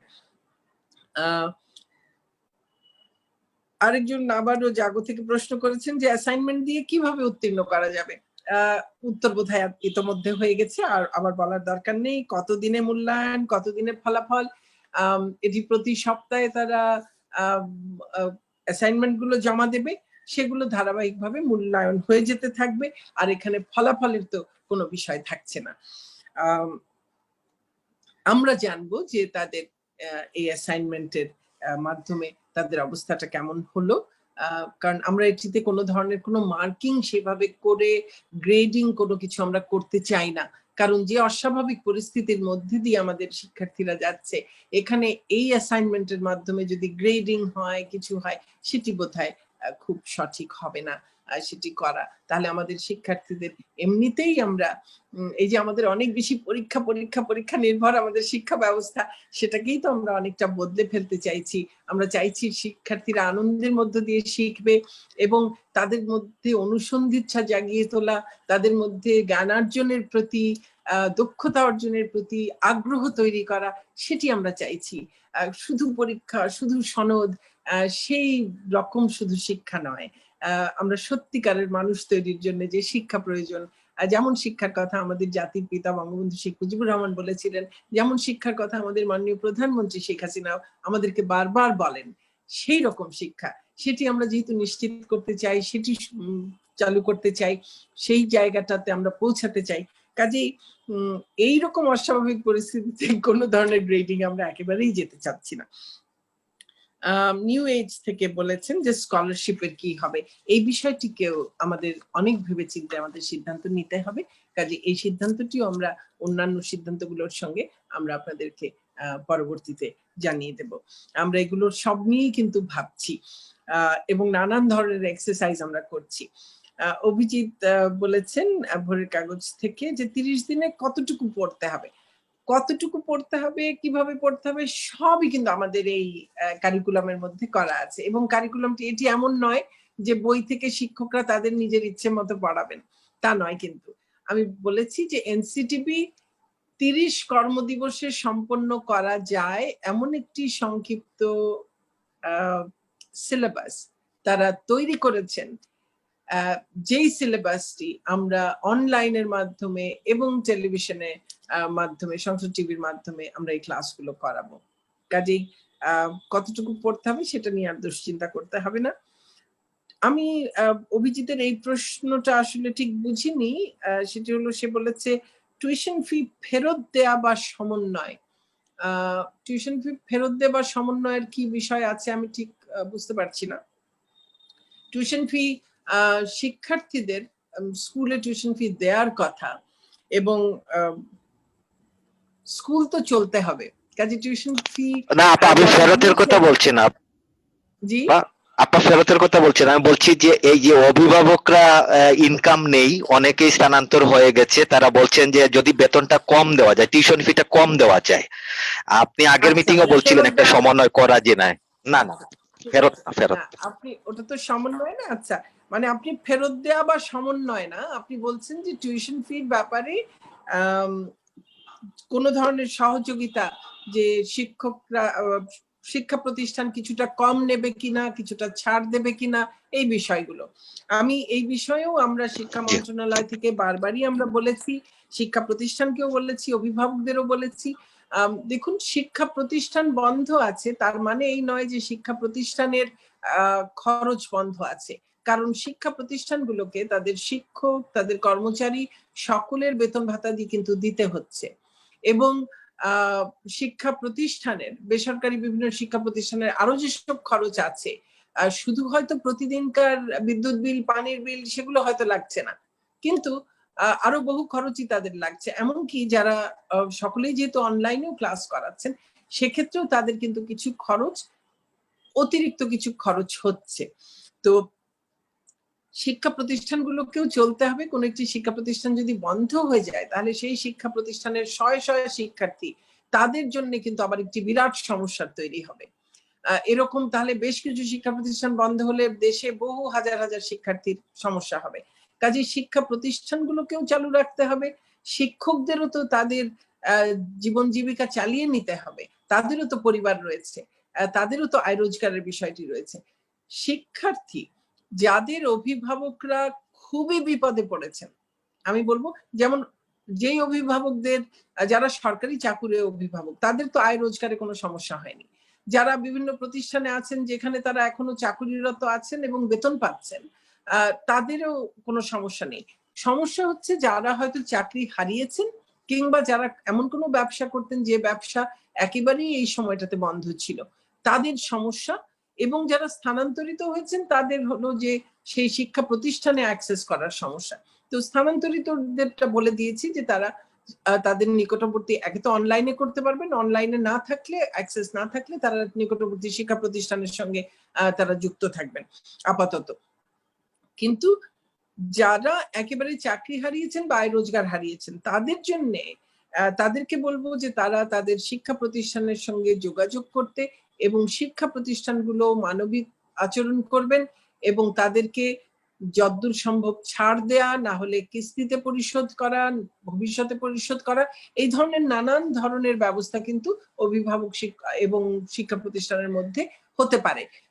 উভয় পক্ষকেই আন্তরিকতার সঙ্গে সন্তানদের শিক্ষাকে চালিয়ে নেবার জন্য নিজেদের সামর্থ্য মতো যা কিছু করা সম্ভব করার জন্য বারবার আমি আহ্বান জানাচ্ছি, আমি আবারও জানাবো। আমাদের সন্তানদের যেমন শিক্ষা চালিয়ে নিতে হবে, আমাদের শিক্ষা প্রতিষ্ঠানগুলোকেও চালু রাখতে হবে, আমাদের শিক্ষকদেরও জীবন জীবিকার বিষয়টি আমাদের মাথায় রাখতে হবে। কাজেই ঢালাও ভাবে কোনো বেতন বাদ দিয়ে দেওয়া বা কোনো ধরনের যে এখন কোনো আর বেতন দেয়া হবে না, এই জাতীয় কোনো কিছু, কোনো সিদ্ধান্ত, এটি একেবারেই সঠিক সিদ্ধান্ত হবে না। প্রশ্ন এসছে, অভিজিৎই করেছেন ফেব্রুয়ারি 21-এ এসএসসি শুরু হচ্ছে কিনা। আমি উত্তর দিয়েছি, আসলে এই মুহূর্তে আমরা তো অবশ্যই চাই সময় মতো আগামী বছরের এসএসসি, এইচএসসি, জেএসসি সব পরীক্ষাই হবে আমরা আশা করি, কিন্তু তা নির্ভর করবে কোভিড পরিস্থিতির উপরে। কাজেই আমরা যদি সকলে, এখন আপনারাই সংবাদ মাধ্যমে প্রচার করছেন, অনেক লোকই স্বাস্থ্যবিধি মানছেন না, মাস্ক ব্যবহার করছেন না, অনেক জায়গায় যে সমাবেশ যেটি করবার কথা নয় সেরকম সমাবেশ তারা করছেন, যে শারীরিক দূরত্ব যেটি বজায় রাখবার কথা সেটি বজায় রাখছেন না।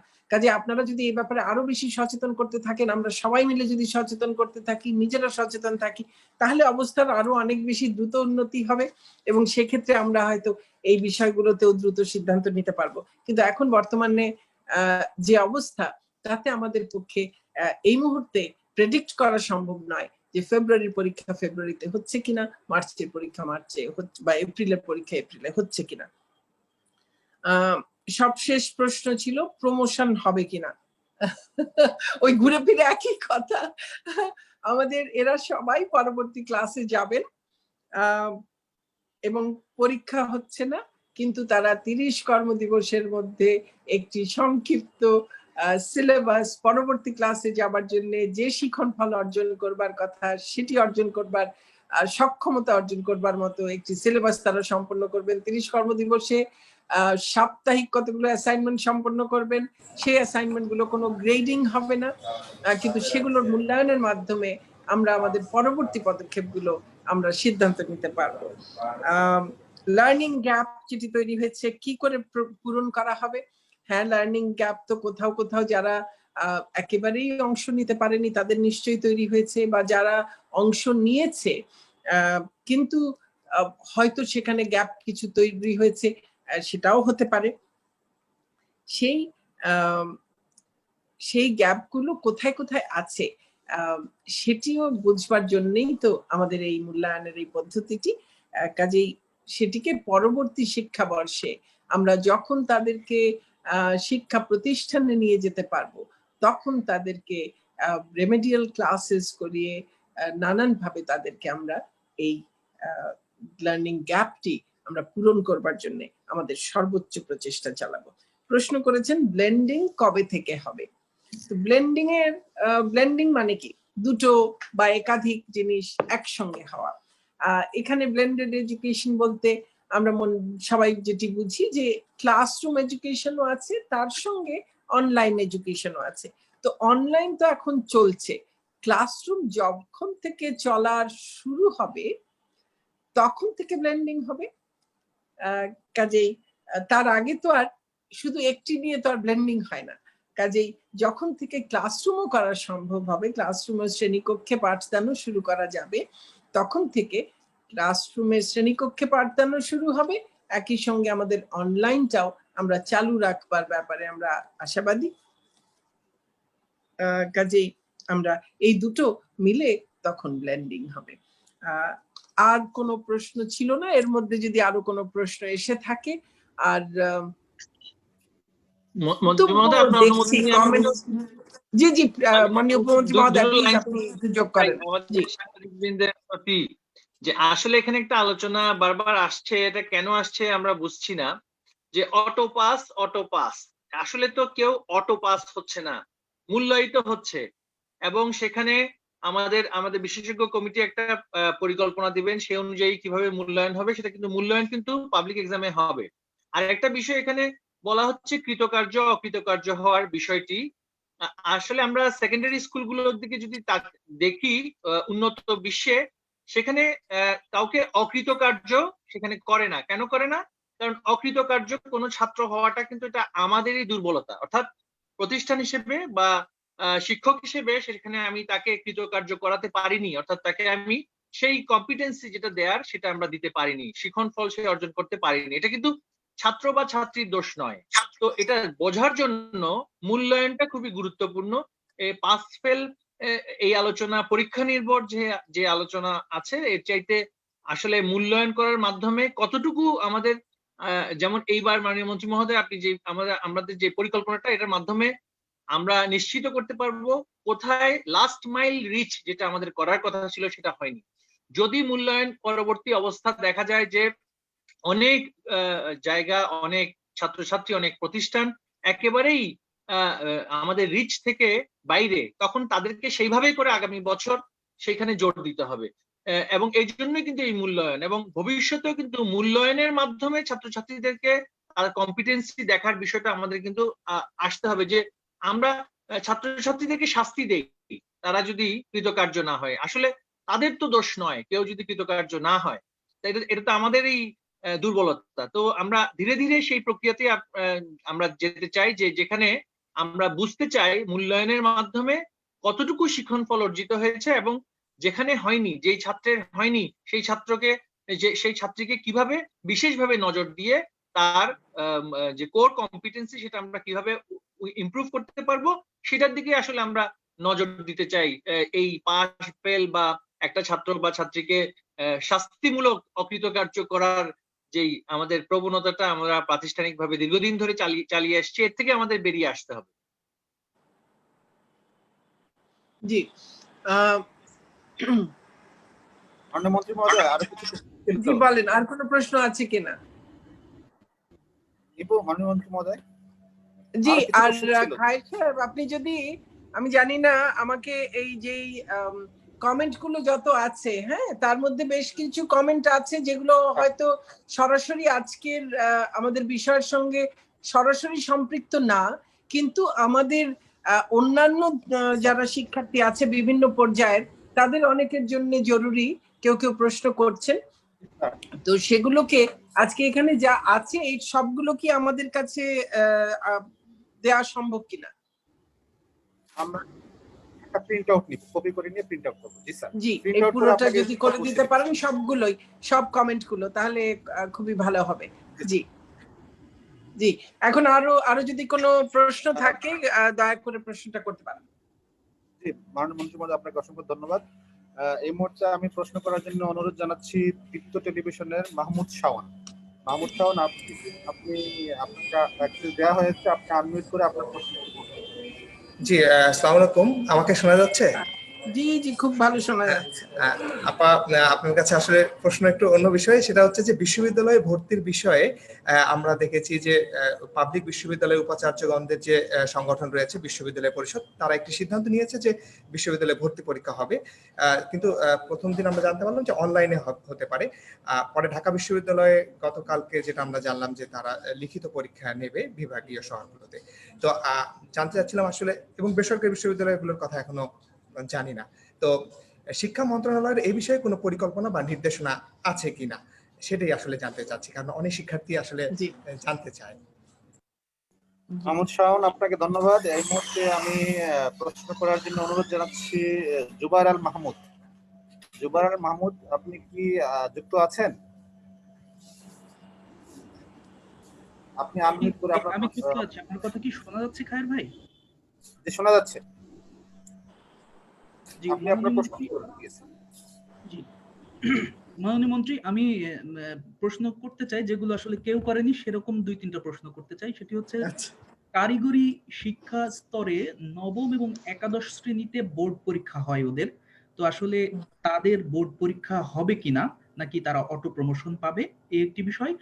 আর 4 বছর মেয়াদী ডিপ্লোমা শিক্ষায় যারা অধ্যয়নরত তাদের আসলে যারা চূড়ান্ত মানে শেষ সেমিস্টারে আছে তাদের শুধুমাত্র একটি ভাইবার জন্য তারা রেজাল্ট পাচ্ছে না, তারা আটকে আছে এবং তারা কর্মজীবনে প্রবেশ করতে পারছে না। তো তাদের আসলে অনলাইনে ভাইবাটা নেওয়া হবে কিনা। আর একইভাবে অনার্স পর্যায়েও আপনার বেশ কিছু আপনার ইয়ার আছে যেগুলোতে পরীক্ষা চলতে চলতে লকডাউনের জন্য বা ছুটির জন্য বন্ধ হয়ে গেছে, কিছু পরীক্ষা বাকি আছে। তো তাদের আসলে পরীক্ষা কি হবে নাকি বাকি পরীক্ষাগুলোতে অটো প্রমোশন পাবে, এগুলো আসলে শিক্ষার্থীরা জানতে চাচ্ছিল, যদি দয়া করে বলতেন। জি, ধন্যবাদ জুবাইর আল মাহমুদ। আমি প্রশ্ন করার জন্য অনুরোধ জানাচ্ছি এবিএস ইয়ামিন। এবিএস ইয়ামিন, আপনি শুনতে পাচ্ছেন?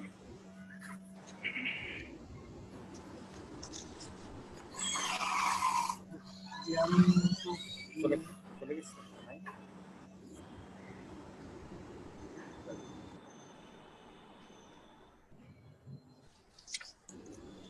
আমি প্রশ্ন করার জন্য অনুরোধ জানাচ্ছি শরীফুল আলম সুমন, কালের কণ্ঠে সিনিয়র সাংবাদিক।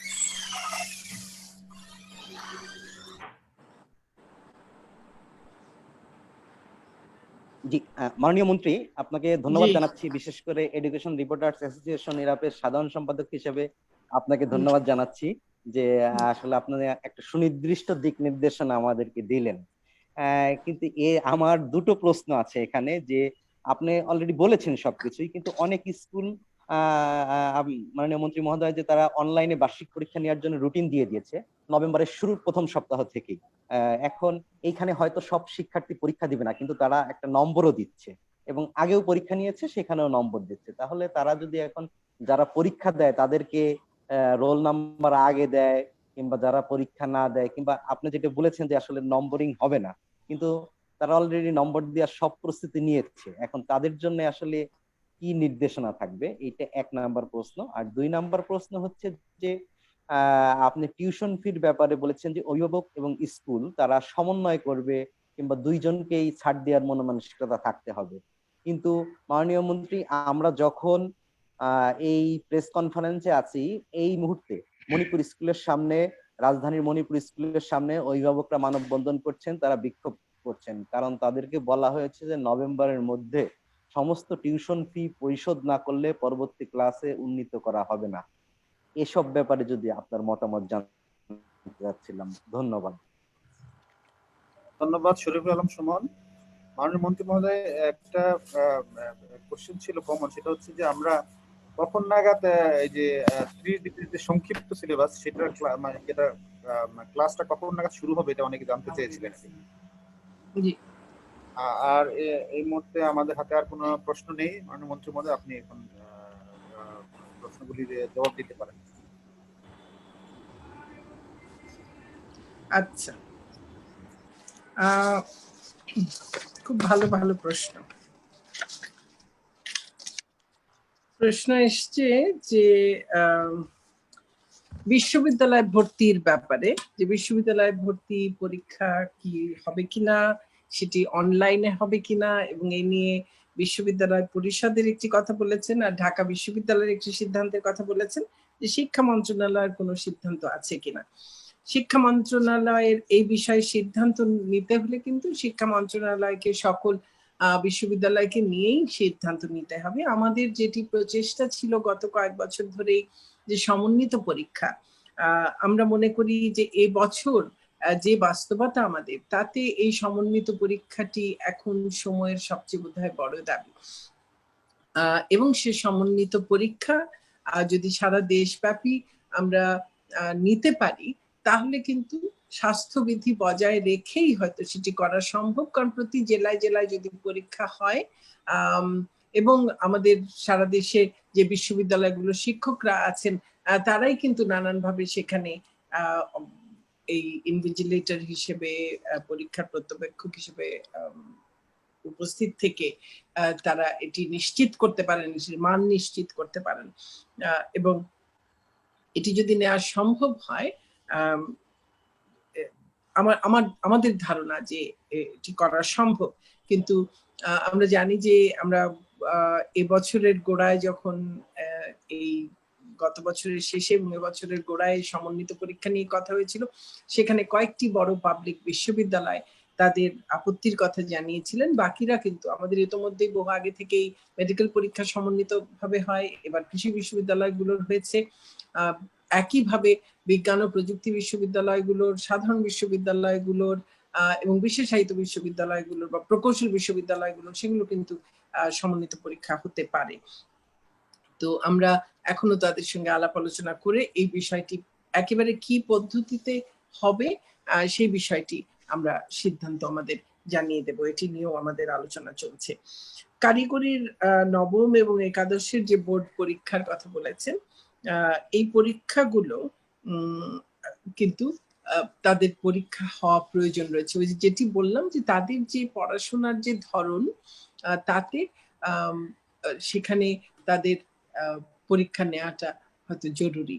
তো সেই ক্ষেত্রে, এবং যেহেতু সেখানে পরীক্ষার্থীর সংখ্যা খুব বেশি বড় নয়, আমরা এবং বিভিন্ন ট্রেডেও আছে, ভাগ করা আছে অনেকের, তো তাদেরকে আমরা কিভাবে পরীক্ষাটি নিতে পারি এবং কখন নিতে পারি সেই বিষয়েও আমাদের সকল শিক্ষা বোর্ড মিলে তারা আলাপ আলোচনায় বসেছিলেন এবং কারিগরি শিক্ষা বোর্ড থেকে ইতিমধ্যেই তারা আমাদের কাছে কিছু সুপারিশনামা পেশ করেছেন। আমরা এই সমস্ত কিছু বিবেচনা করে এগুলো খুব দ্রুতই আমরা আমাদের সিদ্ধান্ত দিয়ে দেব। আর ডিপ্লোমার যারা আছেন, যারা চতুর্থ বর্ষের শেষ সেমেস্টারে আছেন, তাদের তো আসলে পরীক্ষা হয়েই এটি শেষ করতে হবে। এটি তো একেবারে শেষ পর্যায়ের পরীক্ষা, সেখানে কিন্তু পরীক্ষা ছাড়া হয়ে যাবে এটি তো আসলে সম্ভব নয়।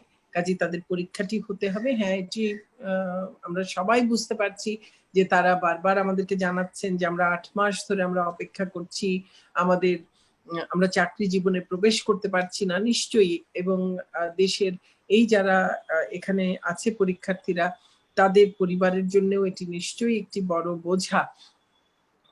কিন্তু তারপরেও তারা কর্মজীবনে প্রবেশ করতে গেলে তারা এই শেষের পরীক্ষাটি না দিয়ে কিন্তু তাদের কর্মজীবনে আসলে তারা প্রবেশ করতে পারবে না। তাদের পরীক্ষা আসলে হয়ে গেছে, শুধুমাত্র ভাইবাটা বাকি আছে, যেটা অনলাইনে নেওয়া সম্ভব। আমরা ঢাকা বিশ্ববিদ্যালয় এবং কারো পরীক্ষাও বাকি আছে বোধহয়। দেখেছি মাননীয় মন্ত্রী যে ঢাকা বিশ্ববিদ্যালয় অনলাইন ভাইবা হয়তো কিছুটা হতে পারে। আসলে যাদের বাকি আছে তাদের ক্ষেত্রে কি বলবো? যাদের শুধুমাত্র ভাইবা বাকি আছে তাদেরটা হয়তো আমরা চিন্তা করে দেখব। কিন্তু এটি এই পুরো সামগ্রিকভাবেই আমরা কারিগরির সমস্ত পরীক্ষাগুলো নিয়েই আমরা আমাদের সিদ্ধান্তগুলো আমরা জানাবো। আমাদের এগুলো নিয়ে এক্সারসাইজ গুলো চলছে। অনার্সের যারা আছেন তারা বলছেন তাদের কিছু পরীক্ষা বাকি, তাদেরকেও এই পরীক্ষা না নিয়েই তাদেরকে ডিগ্রি দিয়ে দেয়া, এটা তো আসলে সম্ভব নয়। ওই যে আবারও বলছি, যেটি শেষ পর্যায়ের পরীক্ষা, অন্তর্বর্তীকালীন কোনো পরীক্ষা নয়, যেটি কোনো মাধ্যমিক বা উচ্চ মাধ্যমিক স্তর নয়, এটি একেবারে স্নাতক বা স্নাতকোত্তর পর্যায়ের পরীক্ষা। সেটি তো পরীক্ষা ছাড়া, আপনি যদি পরীক্ষা ছাড়া এই ক্ষেত্রে আপনি পাশ করে যান, আপনাকে চাকরি দেবার ক্ষেত্রেও তো চাকরিদাতারা সেই ক্ষেত্রে আপনাকে সেইভাবে মূল্যায়ন করবে না। কাজে আপনাদের ভবিষ্যতের স্বার্থেই আরেকটু ধৈর্য ধরে, কারণ এই পরিস্থিতিটির উপর আমাদের কারো হাত নেই, তারপর আমরা চেষ্টা করছি যে কিভাবে আপনাদের পরীক্ষা নিয়ে আপনাদেরকে দ্রুত এই অবস্থা থেকে একটা মুক্তি দেয়া যায়। কাজে আমরা পরীক্ষা আপনাদের নিতে হবে, কিন্তু সেটি কিভাবে নেব আমরা সেই বিষয়টি নিয়ে আমরা কাজ করছি, আমরা সেটিও জানিয়ে দেব। কালের কণ্ঠের সুমন বলেছেন যে কিছু কিছু শিক্ষা প্রতিষ্ঠান তারা পরীক্ষা নিচ্ছে। আমি কিন্তু যখন এই মূল্যায়নের বিষয়টি নিয়ে যখন বলেছি তখনই বলেছি যে এই সময়টিতে শিক্ষা প্রতিষ্ঠান শিক্ষার্থীর জন্য মূল্যায়ন সংক্রান্ত অন্য কোনো কার্যক্রম, যেমন অন্য কোনো পরীক্ষা গ্রহণ বা বাড়ির কাজ গ্রহণ করতে পারবে না। কাজে আমরা আমাদের শিক্ষা প্রতিষ্ঠানগুলোকে এই নির্দেশনা আমরা পাঠিয়ে দেবো যে তারা এই সময় অন্য কোনো ধরনের কোনো পরীক্ষা নেবেন না। আর ফির ব্যাপারে আমি আমাদের যা বক্তব্য সেটি বলেছি। আপনি ঢাকার একটি বিদ্যালয়ের কথা বলেছেন, শিক্ষা প্রতিষ্ঠানের সামনে বিক্ষোভের কথা বলেছেন। তো পরবর্তী ক্লাসে সকলেই কিন্তু যাবেন, এটি আমাদের নির্দেশনা। কাজেই আমি বিশ্বাস করি যে সেটি সকল শিক্ষা প্রতিষ্ঠানই শিক্ষা মন্ত্রণালয়ের এই নির্দেশনা মেনে চলবেন। আর এরপরের প্রশ্ন ছিল যে সংক্ষিপ্ত ক্লাস কবে থেকে শুরু হবে। এই নভেম্বর থেকেই আমরা আশা করছি সেটি শুরু করব এবং নভেম্বর ডিসেম্বর এই 2 মাসের মধ্যে 30 কর্মদিবসে আমরা এটি শেষ করব ইনশাআল্লাহ। তো আর যদি কোনো প্রশ্ন থাকে উত্তর দেওয়ার চেষ্টা করতে পারি, কিংবা আমাদের কারিগরি সচিব মহোদয় আমাদের সঙ্গে যুক্ত আছেন, উনি কি কিছু বলবেন? আমিনুল ইসলাম সাহেব, আপনি কি কিছু বলবেন?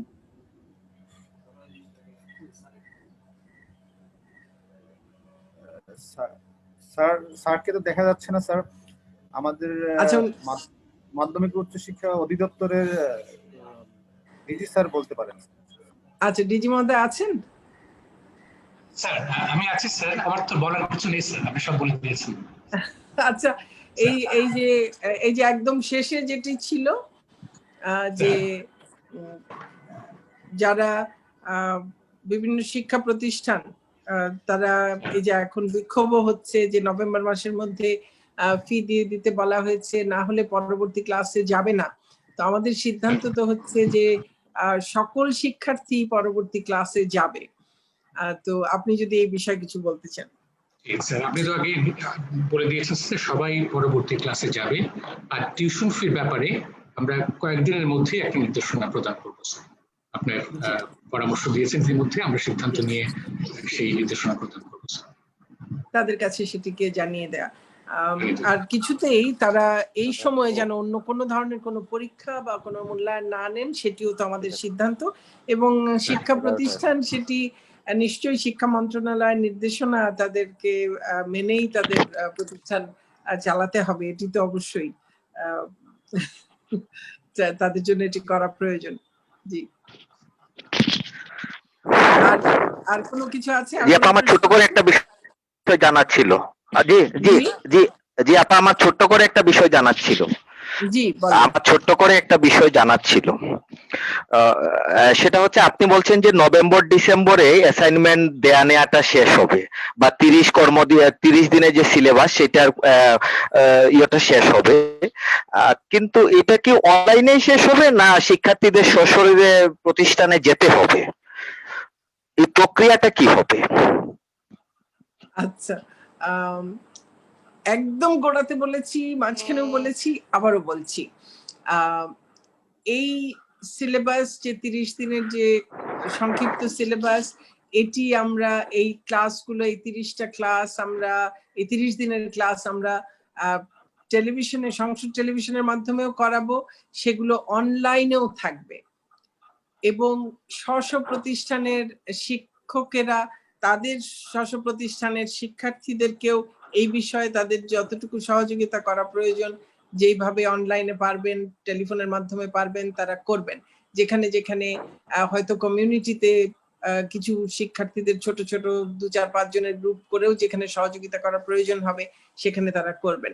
মূলত শিক্ষার্থীরা টেলিভিশনের মাধ্যমে, অনলাইনে, এবং শিক্ষকেরা টেলিফোনের মাধ্যমেও তাদেরকে সহযোগিতা, এই সহযোগিতাটুকু হবে, ক্লাসগুলো হবে।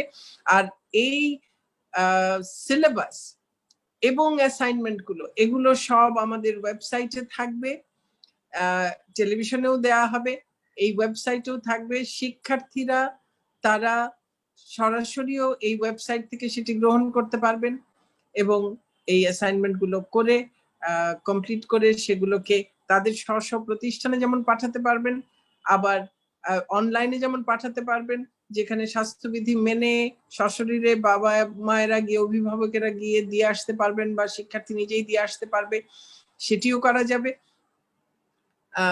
উভয়ভাবেই সেটি সম্ভব। আর যারা স্থানান্তরিত হয়ে গেছেন তারা তাদের নিকটবর্তী যে কোনো মাধ্যমিক শিক্ষা প্রতিষ্ঠানের মাধ্যমেও এই কাজটি করতে পারবেন। আর যারা সেটি পারবেন না তারা আমাদের ওয়েবসাইটের মাধ্যমেও সেই তাদের অ্যাসাইনমেন্ট নেওয়া এবং জমা দেয়া সেটি করতে পারবেন। আর মন্ত্রী যারা একেবারেই পারবেন না, আমরা এটাও তখন জানতে পারবো যারা একেবারেই পারেননি। সেটাও এই পদ্ধতিটা কিছুটা সেই জন্যেও যে আমরা জানবো যে কাদের কাছে আমরা একেবারেই কোনোভাবে পৌঁছতে পারলাম না, কারা আমাদের কাছে একেবারেই পৌঁছতে পারলো না, সেটিও আমরা জানবো এবং তাদেরকে চিহ্নিত করে তাদেরকে পরবর্তী শিক্ষাবর্ষে আমরা কিভাবে তাদেরকে এই শিক্ষাবর্ষে তাদের যে লার্নিং গ্যাপ তৈরি হয়েছে সেটি কিভাবে পূরণ করব, আগামী শিক্ষাবর্ষের যে তাদের শিখন ফল অর্জন করবার সেটি তাদেরকে কি করে দেব, সেই জন্য আমরা পরবর্তী পদক্ষেপ নেব। মাননীয় মন্ত্রী মহোদয়, প্রথম আলো সাংবাদিক মোস্তাক আহমেদ একটা প্রশ্ন করেছেন, জেএসসি ও জেডিসি পরীক্ষা হবে না, তাহলে জেএসসির সনদে ফল কি উল্লেখ থাকবে, এটা জানতে চাইছি।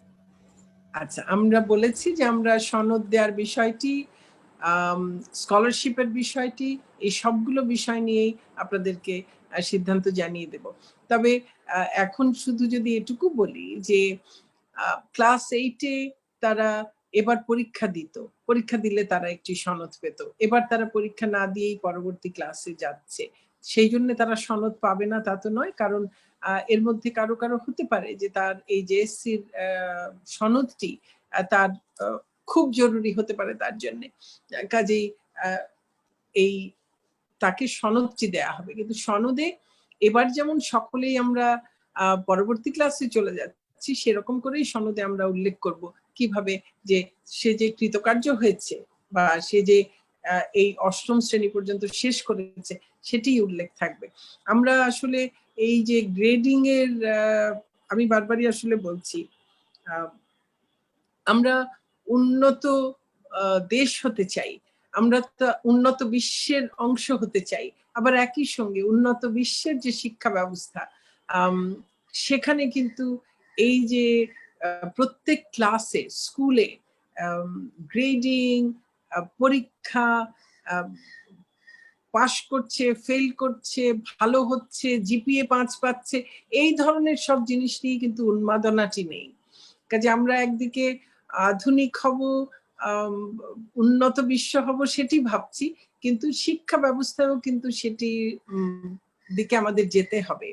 আমাদের শিক্ষার্থীদের শিখন ফল অর্জন করলো কিনা সেটি শুধুমাত্রই যে বছরের শেষে বা বছরের মাঝখানে কতগুলো পরীক্ষা দিয়েই যে শুধু সেটি মূল্যায়ন করা যায় তা কিন্তু নয়। অন্য আরো বহু ধরনের মূল্যায়নের পদ্ধতি রয়েছে, আমরা এখন সেই ধারাবাহিক মূল্যায়ন পদ্ধতি যেগুলো আছে সেগুলোতে যেতে চেষ্টা করছি এবং শিক্ষার্থীদের কোথায় কোথায়, ইন্ডিভিজুয়াল শিক্ষার্থীর কোথায় কোথায় দুর্বলতা আছে, আমার সামগ্রিকভাবে একটি আমাদের যে কন্টেন্ট আছে, কারিকুলাম আছে, তাতে কোথায় দুর্বলতা আছে আমরা সেগুলো চিহ্নিত করতে চাই এবং সেগুলো চিহ্নিত করে সেগুলো আমরা সেই দুর্বলতাগুলো দূর করতে চাই। আমরা শিক্ষার্থীদেরকে একেবারে এই যে পরীক্ষার ভীতি, পরীক্ষার চাপ, শারীরিক মানসিক সবকিছু আমরা এগুলো চাই না। আমরা চাই, বারবার বলছি, আনন্দময় একটা শিক্ষা জীবন চাই যেখানে সে তার জ্ঞান পিপাসা জন্মাবে তার মধ্যে এবং সে শিখবে, আনন্দের মধ্য দিয়ে শিখবে, সে জ্ঞান অর্জন করবে, দক্ষতা অর্জন করবে, সঠিক মানসিক গঠন তার তৈরি হবে, সে একজন যোগ্য মানুষ হবে, সুযোগ্য নাগরিক হবে, সুযোগ্য বিশ্ব নাগরিক হবে, সেটি আমাদের প্রচেষ্টা। ধন্যবাদ। এবং মন্ত্রী মহোদয় একটু জাস্ট আরো একটু বলতে চাই আমাদের সাংবাদিক বৃন্দের প্রতি যে আমাদের পরিকল্পনায় যেহেতু মূল্যায়ন এবং পরীক্ষা এই বিষয়টা সবসময় আসবে এবং আগামীতেও আসবে এবং এটা খুবই গুরুত্বপূর্ণ বিষয়, আমাদের পরিকল্পনায় কিন্তু আছে যে একটি national examination and assessment centre, যেটা আমাদের পার্শ্ববর্তী দেশগুলোতেও হয়ে গিয়েছে, যে মূল্যায়ন কিভাবে করব আমরা সেটার জন্য কিন্তু একটা বিশেষজ্ঞ প্যানেল আমাদের প্রয়োজন। এটা একটা স্থায়ী রূপ দেওয়ার জন্য জাতীয় পরীক্ষা এবং মূল্যায়ন কেন্দ্র আমরা সেটা পরিকল্পনাধীন এবং আমরা এটা নিয়ে ইতিমধ্যে আলোচনা করছি এবং মূল্যায়ন নিয়ে যে কাজগুলো হয়েছে সেটার ধারাবাহিকতা একটি প্রকল্পের অধীনে কিন্তু আমরা এটা একটা আইনি সংস্থা তৈরি করবারও একটা পরিকল্পনা আমাদের রয়েছে, কারণ এটা একটা পার্মানেন্ট একটা রূপ আমাদের দিতে হবে। আগামীতেও পরীক্ষা ব্যবস্থায় বৈপ্লবিক পরিবর্তন আনার জন্য এটা নিয়ে গবেষণা করে এই পরিবর্তনগুলো আনার কোনো বিকল্প নেই, এই জন্য এটাও কিন্তু আমাদের পরিকল্পনায় আছে। আমি বারবার দেখছি যে চ্যাট বক্সে বারবার মেডিকেল শিক্ষার্থীদের নিয়ে প্রশ্ন আসছে। আসলে মেডিকেল শিক্ষার্থীদের বিষয়টি তো ভিন্ন, সেটি কেন ঠিক এখানে আসছে আমি সেটা বুঝতে পারছি না। তো সেটি নিয়ে আসলে আমাদের তো কিছু করণীয় নেই, সেটি তাদের যে উপযুক্ত কর্তৃপক্ষ তারা সেটির ব্যবস্থা নেবেন। তবে যে বিষয়গুলো এই যে আমি বললাম এসএসসি বা এইচএসসি তে যা করা যায় বা মাধ্যমিক পর্যায়ে বিভিন্ন শ্রেণীতে যা করা যায় সেগুলো নিশ্চয়ই যেমন কারিগরি শিক্ষার ক্ষেত্রেও সেটি করা যায় না, আবার মেডিকেল বা প্রকৌশল বা একেবারে শেষ পর্যায়ের যারা উচ্চতর পর্যায়ের শেষের দিকে যারা শিক্ষার্থী আছেন তাদের ক্ষেত্রেও কিন্তু সেটি করা যায় না। কাজে এটি মাথায় রাখতে হবে। আর বর্তমান বাস্তবতায় এটি সত্য যে অনেকেরই এই পড়াশোনা বা পরীক্ষা পাশের সময়টি পিছিয়ে গেছে, এই 8 মাস পিছিয়ে গেছে, আরো কমাস পিছিয়ে যেতে পারে, সেটা নিয়েও একটা সংশয় রয়েছে।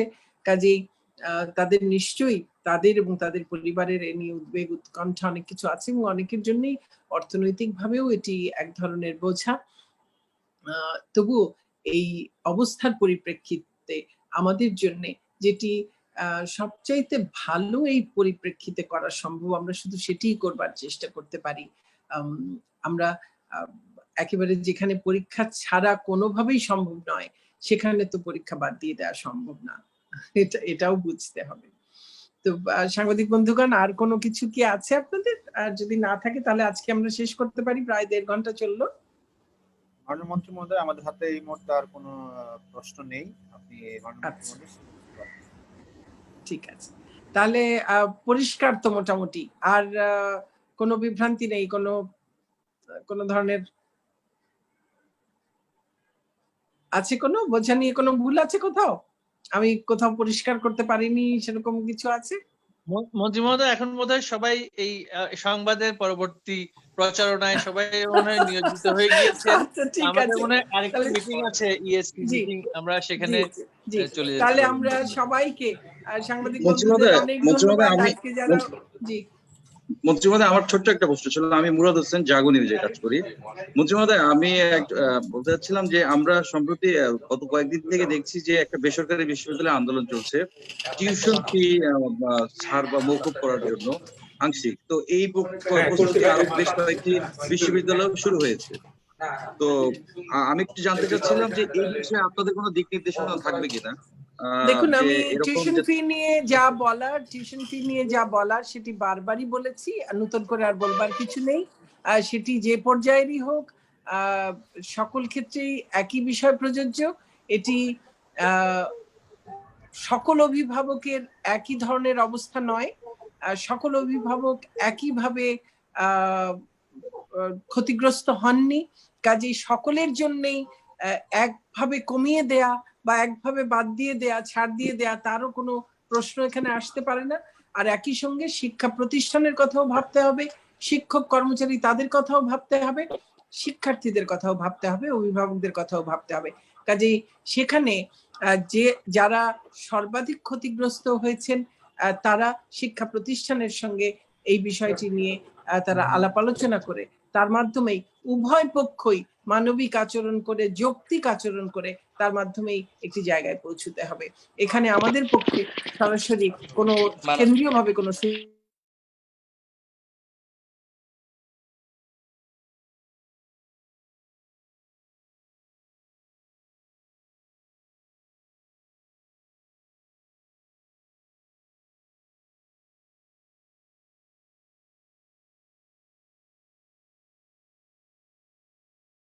আমার মনে হয় আজকের দিনের অনেক প্রশ্ন ইতিমধ্যে কাভার্ড হয়ে গিয়েছে মন্ত্রী মহোদয়।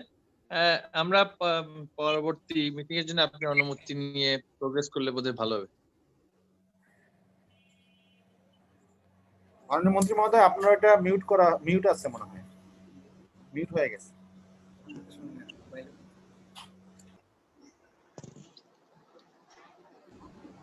মাননীয় মন্ত্রী মহোদয়, আপনার মাইক্রোফোনটা মিউট হয়ে গেছে।